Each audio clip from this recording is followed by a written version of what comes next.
Hi, I'm Ron Mulvey, and today's class is going to be in the studio, although I love being outside. I love taking my Viviva colors with me, some paper to do a sketch, and these watercolor pens. That's all I need to get outside.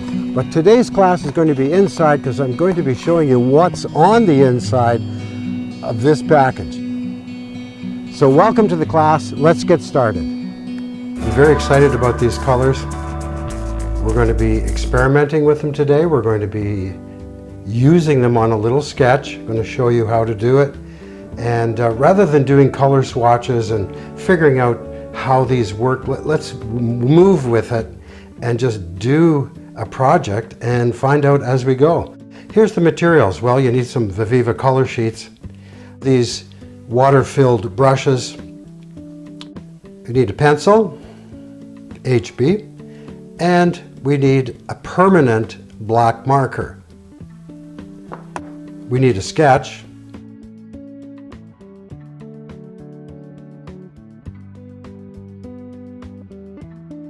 I'm going to show you how to transfer this though to a piece of 140-pound watercolor paper by Canson. So what we do is we take our picture and turn it upside down. I did this actually in the car. I always carry my little kit in the car. But for this I just did a quick sketch in pen sitting in a parking lot. It took about 10 minutes. And I thought this would be a great way to show you how the old school transferring back in the day, in the golden age of illustration. Graphite on the back. Take a piece of paper about the same size. Put this down. You can tape it also if you don't want it to move. And then basically all you do is go over it with your pencil and it'll transfer. So let me do that transferring and I'll be right back. There, that's enough information. And now watch, I lift it up and there we have our picture ready to go. All I have to do now is ink it, and then I'm going to open the Viviva for you. I'll show you how simple it is to take these little colors on a sheet and quickly, even in the field or at home, a professional, or if you're even an amateur, or even just a lover of art, this is the way to go.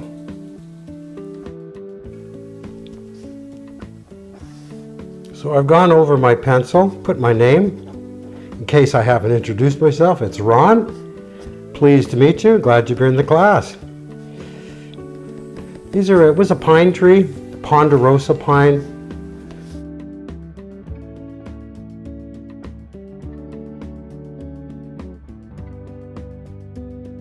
Okay, here we have the original 16 color set, and I've opened it up. This tells you what the colors are. 1, 2, 3, 4. 1, 2, 3, 4.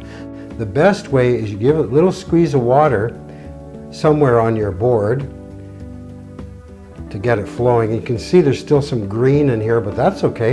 And I take it from the edge and I just rub it and I load my brush. Okay, see the brush is loaded, and now just like a pen, see it goes on quite thick, beautiful colors. It waters it down, see?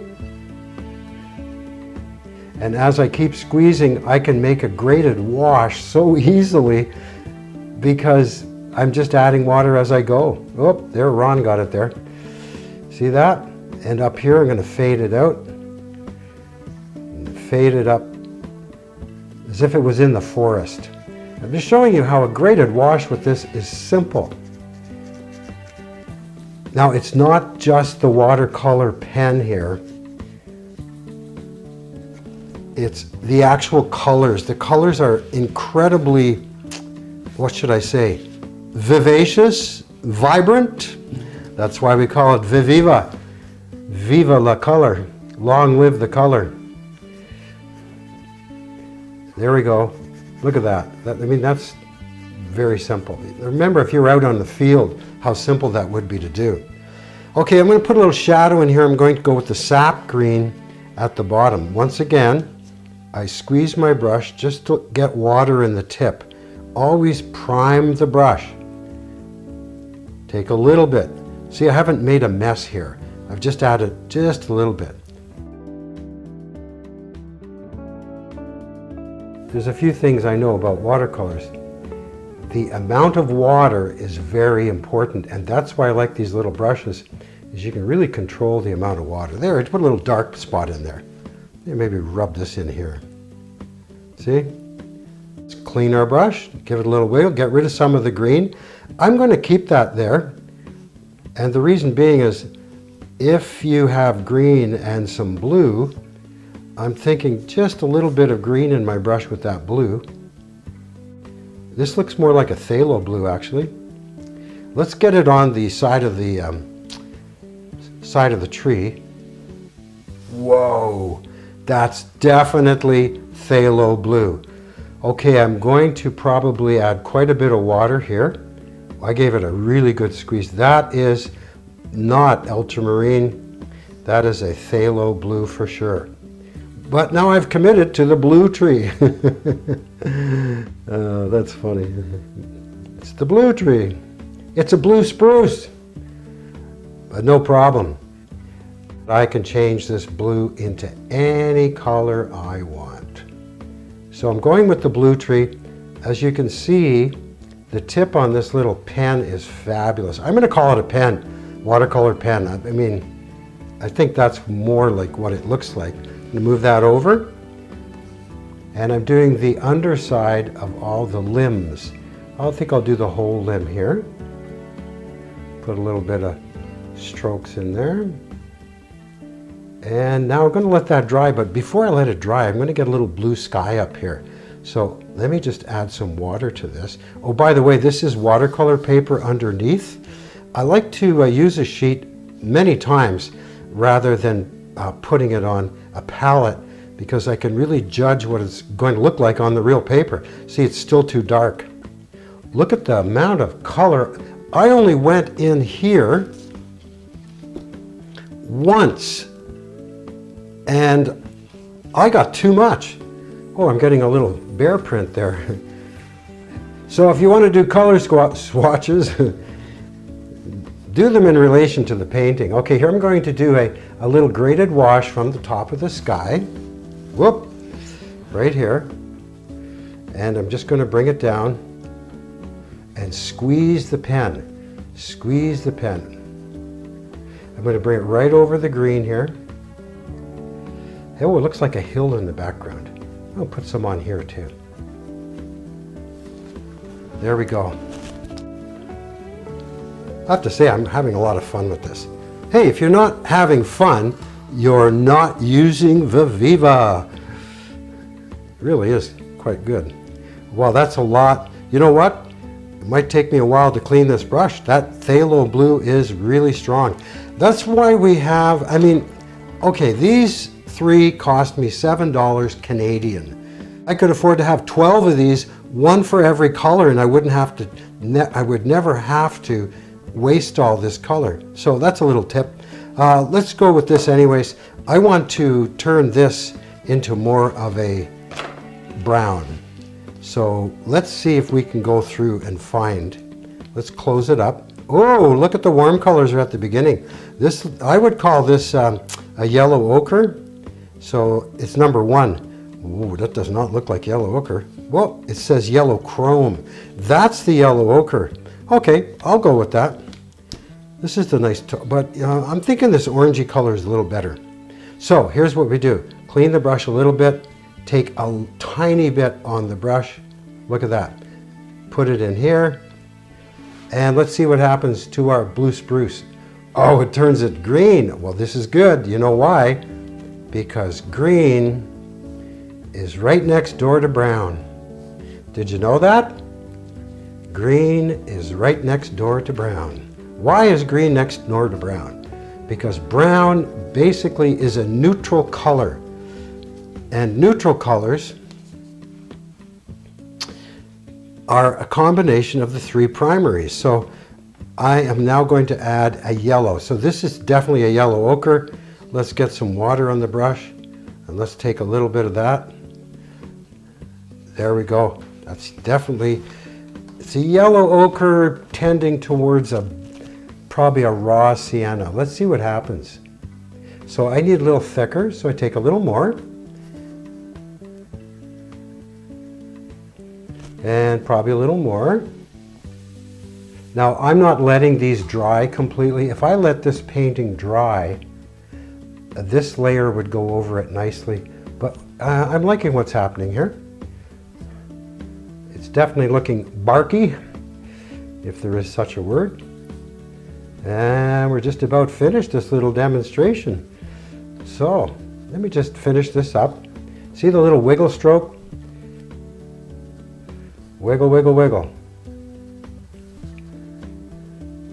And I'll probably start another project and let this dry.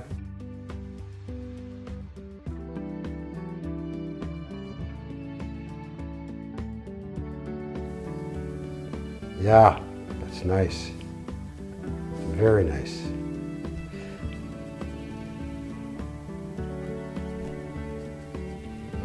Well, Viviva, this could be the start of a long friendship.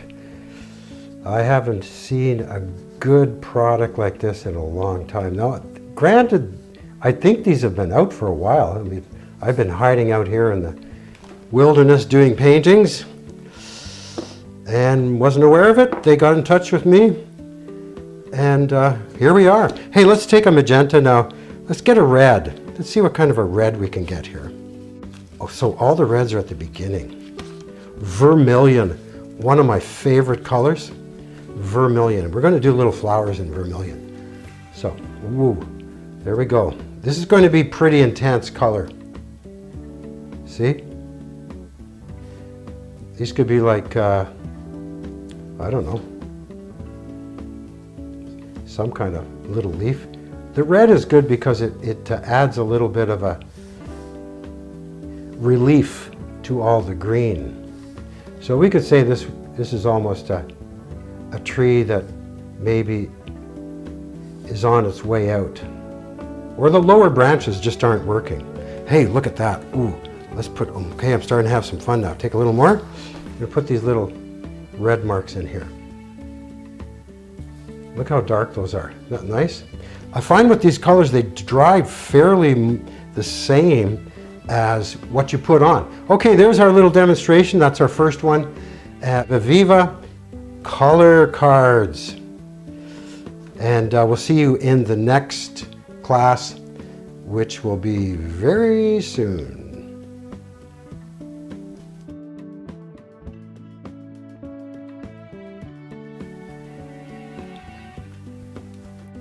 And I'm going to take a little orange here. So I'm squeezing, and now I lift my pen, and then I let go. Okay, let's see what the orange does. I call it orange. You can call it chrome yellow if you want. To me, it looks yellow, orange. So you can see they're very strong colors, but they thin very nicely. Like I say, it's a little bit of an Indian yellow, I think, but you can call it what you want. It's your painting. Okay, let's check out the graded wash now. A graded wash, squeeze it out. Just squeeze the pen like that. There you go. Okay, let's go to a blue. So I just take a little rub like that. And I'm going to turn my picture upside down and do a graded wash top to bottom, okay?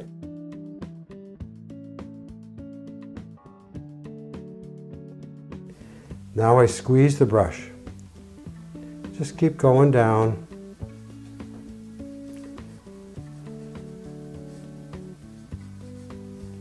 Hop over.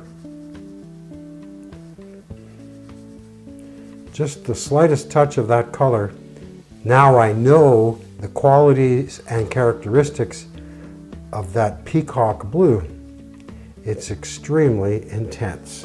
Now if I want to smooth this out a bit, just rub it a little bit, squeezing the pen slightly.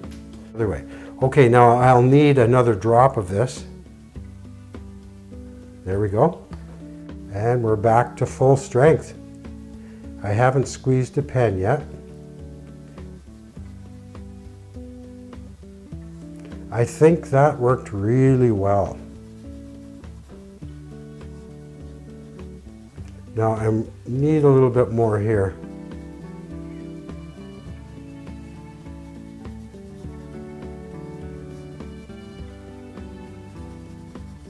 Just a drop.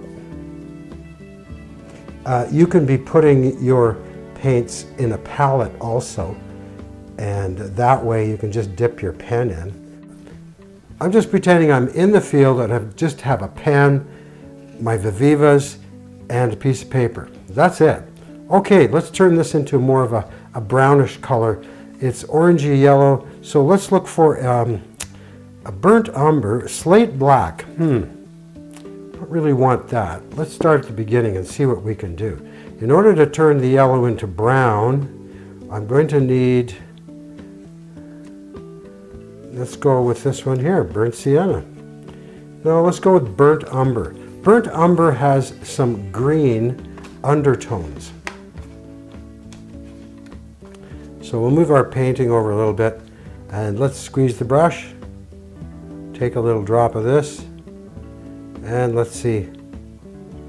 Yep. Let's add a little blue to it. Here we have some blue up here. Let's see what that does. We'll try the bottom. Just little strokes. Nope, that's not working. I'm trying to find, oh, there we go. So here we go, little strokes. Nope, still not dark enough. Okay. We'll try some, I'll do some slate black. Looks like brown, but it's not. It's that color, slate black.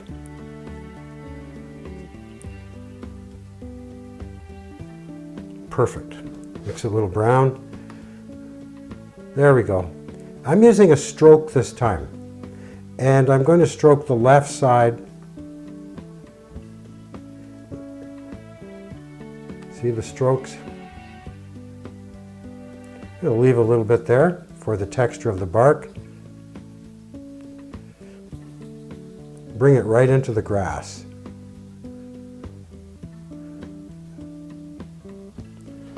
And let me give it another coat on this side. I want the left side to be darker.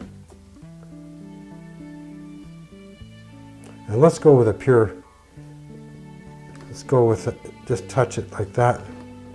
See how dark we can get it. A little water, just a bit of water in the corner. Well, that's going better. And we'll go along the bottom of this one. Make this one dark. There we go.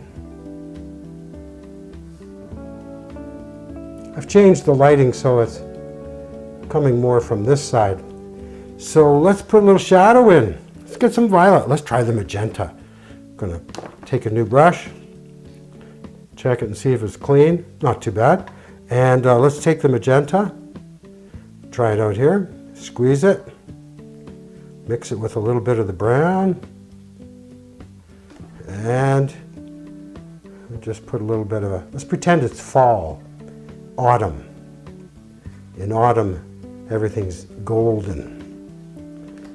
Take a little of the slate black again, just blend it into the shadow area. These paints are great. I've used watercolor for 30, 40, I guess, I don't know, maybe I'm in denial, 50 years, a long time. And for just getting ideas and just playing around here with these Viviva colors, I'm having a good time. And I know you'd have a good time if you got them too. There, oh, putting some dark accents in. Let's go back to a rich orange and let's take a little bit of this one, put it here. And let's go back.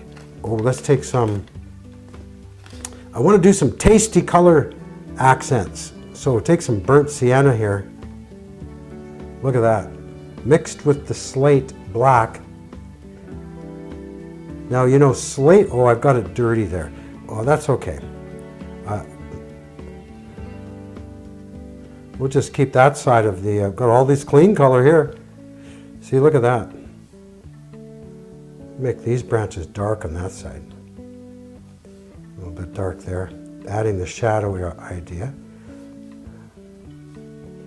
And one more little color note down here. Since we have everything's orange and brown and blue, let's make a nice green there. Let's make green. Lots of green in the fall too. So we open it up, and we have Viridian. Oh yeah, Viridian's a great little green. Take a little wipe. Very dark, see? Add a little water. This one's in the shadow, so we'll make it cool. Things in the shadow are cool. We'll put this one just a little bit in the shadow. And now we need a bright green. So let's try this one, number 1. See, all right there are all your greens. You don't have to mix them up. You just pick out the one you like. And this is light green, a little drop, very bright. Put that on that side. There we go, maybe a little bit over here. Just dabbing in a little bit of light green. So that's the end of this class, and I will see you very shortly in another Viviva experience.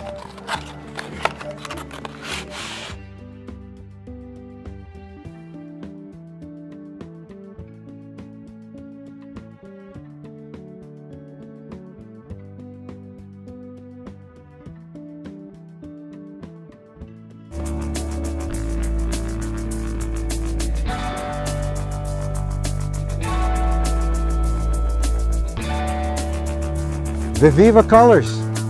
This is the best thing that's happened to me in many years. Spread it with a little bit of water. Whoa!